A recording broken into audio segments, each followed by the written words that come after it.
and bear a son. And there are some things that you no longer have to do once you have conceived. Hallelujah. Amen. Here it was an angel that was speaking to the wife of Manoah.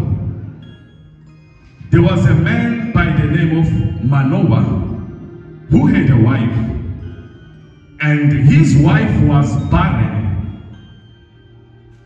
She was unable to give birth. And there came a time when the angel of God visited the woman, and it began to speak to her and tell her some good news, that you are going to conceive. I know you are a barren woman, but you are going to conceive, and you shall bring forth a son. Right? You are going to fall pregnant, and when you fall pregnant, you will bring forth a son. And there are commandments that you have to follow when you have conceived. So there are commandments that you need to do, and there are things that you need not to do after you have conceived. Right?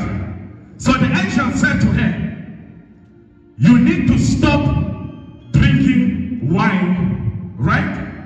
You need to stop drinking strong drinks, and you need to stop drinking or eating unclean foods. Do you understand that? The reason is because of what you have conceived. So this thing that you have conceived, for it to come forth, there are commandments that you need to adhere to. So there are things that you need to do for this thing to come to pass. Glory be to Jesus. So it is no longer about you, but it's now about what you have conceived. So for the sake of what you have conceived, there are things that you no longer have to do. So the angel said to her, you must stop eating unclean food for the sake of what you have conceived. So we understand that a woman who has conceived, for the child to come forth in good standing, there are certain things that a woman must stop doing, right? If those things you used to do before you fall pregnant, then for the reason and for the sake of the child, you need to stop doing those things. If you used to drink alcohol, you need to stop drinking alcohol for the sake of what you are carrying. If you used to go partying, you need to stop going partying for the sake of what you have conceived. Yes. If you used to smoke, you must stop smoking for the sake of what you are carrying. We understand that when you begin to carry something, there are do's and there are don'ts. There are things that you have to follow. The old way must pass away, and you must adopt to the new way. Why? Because you are now carrying something. It is no longer about you, but it's about something that you are carrying. And when a man carries something, for that thing to come to pass, when you have conceived something, when you are pregnant of something, for that thing to come to pass, you need to obey the commandments. You cannot be pregnant and continue smoking. You are killing your own destiny. You cannot be pregnant and continue drinking. You are killing your own destiny. You cannot be pregnant and continue to do the things that you used to do when you were not pregnant. I feel like we'll go deeper right now. Hallelujah.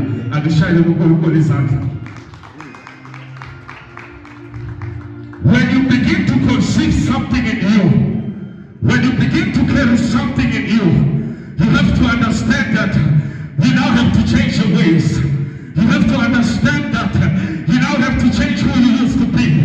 You have to understand that you now have to align with the new creature that you have now become. You have to understand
me. Yesterday I was a sinner, but today the blood has washed me. Yesterday I was nothing, but today Christ has made me something. I am different than what I used to do yesterday. I am no longer who I was, but I am what Christ says I am. Because it's no longer I who lives, but Christ who lives in me. I feel like I'm going to preach today. There is something that you have to do for the sake of what you are carrying. You have to conduct yourself in a manner worthy for the gospel of Jesus. I know you are still young. You say, but man of God, I still have to enjoy my youth. But I came to declare to you that serve the Lord righteously in the days of your youth.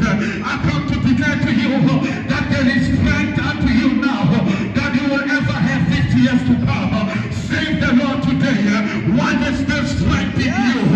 Save the Lord today while you still can. Glorify the Lord today while there's still that happiness.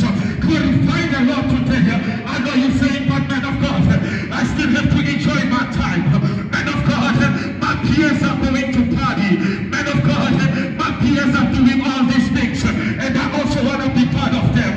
But what the bad news for you is this: you are no longer like them. You are now something else. Yesterday you were like them, but today you are something else. You are no longer like them. There is a difference between the sanctified and the non-sanctified. There is a difference between the new creation and the old creation. The mistake you don't have to do. Listen to me, my brothers and sisters.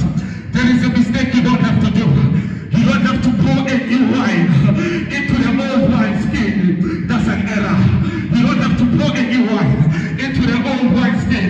When the Spirit of God comes upon you, you don't have to find an old wine skin. So how can the Spirit of God live in an old wine skin unless the old skin is wasted and the Spirit also is wasted? Hallelujah.